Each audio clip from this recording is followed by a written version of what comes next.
So there I was in the year 2006, an annoying 11-year-old twerp that's just up to his typical hijinks. It's not as though I had never seen horror movies, I just wasn't really a fan, but something happened on a random day this year. For whatever reason, I really started liking horror movies. I remember constantly having nightmares as a kid because of them, and I'm sure that from this point forward is when I started becoming the anxious wreck that I am today. At some point, I started watching this movie that some of you might remember, a little flick by the name of The Grudge. It's about this creepy little spirit, this little troublemaker who haunts a house in Tokyo. Basically, she was killed there and now haunts and ultimately kills anyone who enters the house. You know, little rascal stuff. Anyway, at the time, I really liked it. Did I almost piss my pants? Absolutely, but boy did I enjoy it, I tell you what. 3 years passed by before I realized that The Grudge was a remake of a Japanese movie. I don't know, it was around this time that I really got into anime. I guess somehow realizing that there was media produced outside of North America caused the 2 brain cells left in my head to finally kick into overdrive and become conscious of Japanese media. Thanks, Naruto. Anyway, I stumbled upon Ju-on, The Grudge.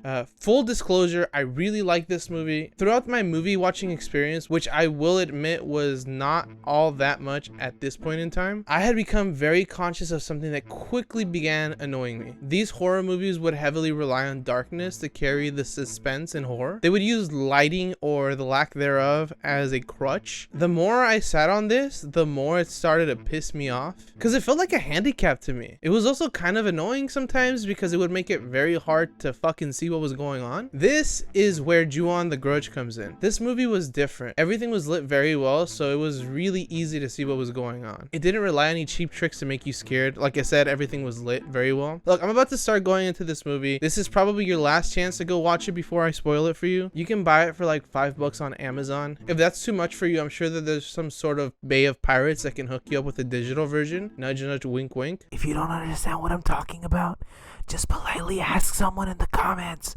I'm sure they'll help. Anyways, ready? Alright guys, so keep in mind that the movie doesn't go in chronological order. The story bounces back and forth between the present, past, and future. This does make the film a little confusing, so I'm gonna try to rearrange the events in chronological order so they're a little easier to follow. So essentially, this girl, Kayako, is killed by her husband, Takeo, out of jealousy when he discovers that she was in love with another man. You know, like any sane person would. He eventually dies as well, and then the curse begins. This is really all they tell you in this movie about how it started. For the longest time, this movie was the only one in the series that was easily accessible in North America. So it's safe to say that a lot of people were left with questions. By the way, it's a little off topic, but Toshio also dies, but no one really knows how he died. It's kind of implied that Kayako killed him with a curse after she passed, but it's not confirmed. Sometime later, Katsuya and Kazumi Tokunaga move into the Saeki house. Oh yeah, that's the last name of the original family. Katsuya's mom, Sachi, also joins them. Almost immediately, Sachi is put into a catatonic state after a run-in with the curse. And this kind of sucks because you know that she probably didn't have a choice in moving in with her son and his wife, and almost immediately after moving in with them, she gets cursed. How tragic. At some point, Hitomi, Katsuya's sister, gives them a ring to tell them that she'll visit soon to see their mother. On the day she plans to visit, Toshio messes with Kazumi and draws her into a room where she is paralyzed. This all happens while Katsuya is at work, and when he gets home, he finds her laying paralyzed on the bed. Then he gets possessed by Takeo's ghost. Hitomi arrives at the house, and since no one answers, she just lets herself in. A possessed Katsuya appears and kicks her out, and then carries Kazumi up to the attic where he finally dies via curse. Hirohashi asks Rika to go to the house to help the Tokunagas take care of Sachi. These two work for the Solidarity Social Services, SSS if you will. Katsuya reached out to them at some point to help with the now catatonic Sachi. Upon arriving, Rika finds Sachi all alone. She then finds this closet on the second floor that's closed by tape, which is silly because there's no way that this packaging tape, is it package tape?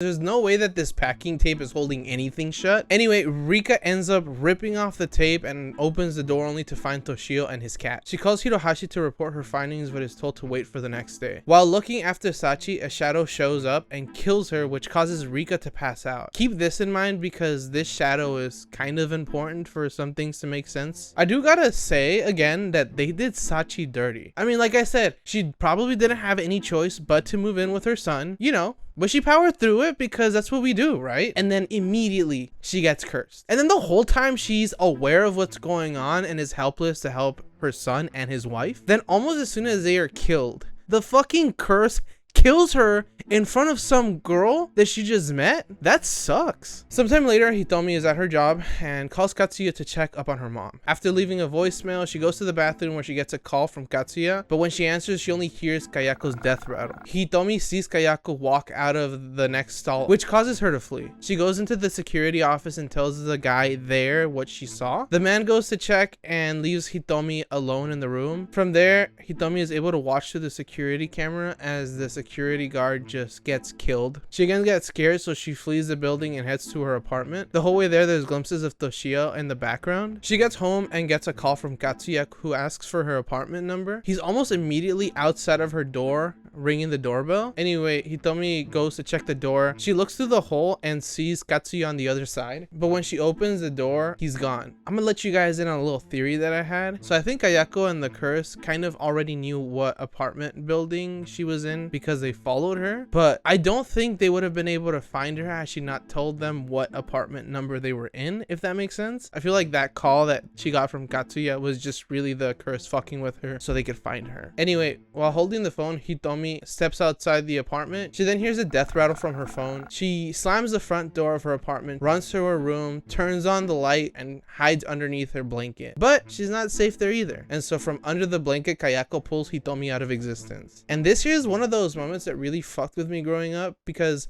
I don't know if you guys remember, but at least for me, when I was younger and I felt scared, somehow being underneath a blanket made me feel safe. And then bam, suddenly this thing that was once safe for me is now scary. Anyway, Hirohashi heads to the house looking for Rika and finds her passed out and Sachi dead. He calls the cops. Detectives Nakagawa and Igarashi arrive at the house and find Kazumi and Katsuya's bodies in the attic. Hirohashi goes home and is killed by Kayako. Rika is taken to the hospital and her best friend Mariko goes to be with her. Nakagawa tells Rika of the house's history, and then she tells him that she saw Toshio. Igarashi and Nakagawa discover that everyone related to the house, including cops, have all died or disappeared. Everyone except for Yuji Toyama. Yuji and Rika are made to testify at the police department, and Igarashi tells them Hirohashi was killed. Also, I'm realizing that these cops play it very loose with their secrets. They're just spilling the beans to everyone. At this point, everybody knows about the curse. Rika is released and she decides to forget about what happened at the house. Does that work? Can you just forget about what happened and then be okay? Can you imagine how dumb this would be in any other horror movie? Like, imagine Friday the 13th,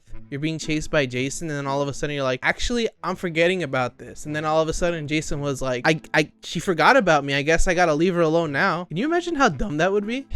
Anyways, Yuji is also released from custody, and after several days of being tormented by Kayako, he decides to set the house on fire. He heads there and throws around some gasoline. Before he can burn everything to Kingdom Come, he gets a vision of what looks like a teenage version of his daughter Izumi and sees how 3 of her friends were killed by Kayako. Kayako chases Yuji. While going down the stairs, he trips but is saved by Igarashi and Nakagawa, who arrive to save him. The detective duo figured he'd be here when they couldn't find him at his place. Yuji abandons them and the detective duo is killed by Kayako. Some months later, Mariko tells Rika about how one of her students has been missing and that she's gonna go to his house to check up on him. Turns out that Toshio had taken the form of Mariko's student in order to bring her to the house. Rika figures this out and goes to save Mariko, only to arrive right as Mariko is being killed. While she's making her way out of the house, Kayako goes down the stairs, catches up to Rika and possesses her, and this is where Rika discovers the truth. I need you guys to hear me out on this next one. This isn't properly shown in the movie. I only really learned about it while doing research for this video, but you know that shadow from earlier that I told you guys to just keep in the back of your minds? It turns out that that shadow was in fact Rika herself all along. Because of some time loop that isn't properly explained in this movie, she will torment herself and then be killed over and over indefinitely for the rest of time, pretty much. Once she learns this, she's killed by Takeo's ghost, who chokes her to death,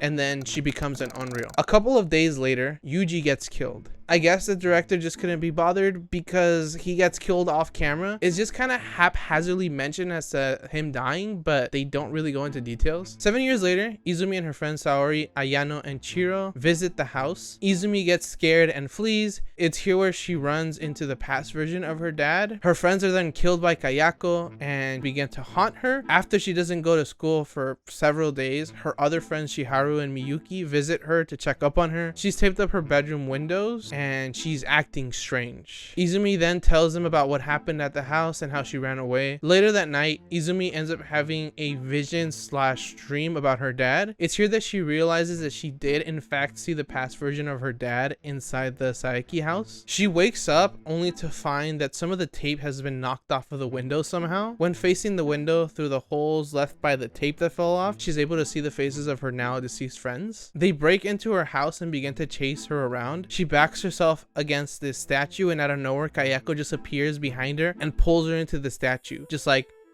And that's basically the movie.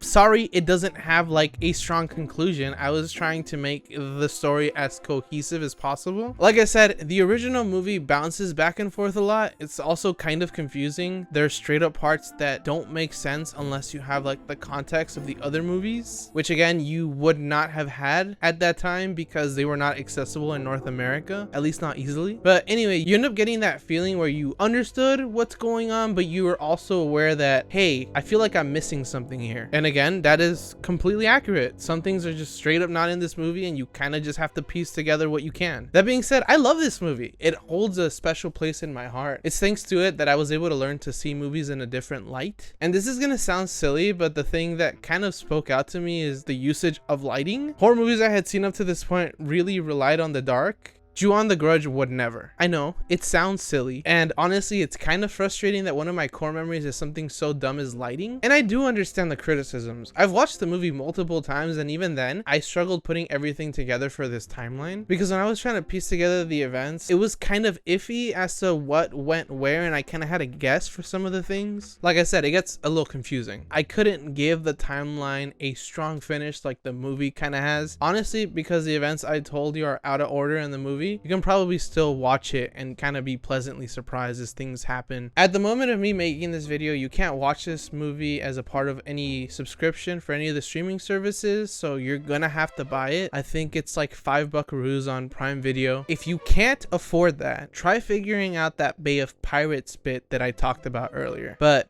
yeah. Tell me what you guys thought in the comments. What movie made you change how you see horror movies, or any movie for that matter? Thanks for sticking around until this point. Like, subscribe, hit the bell, and all that stuff. Okay, bye.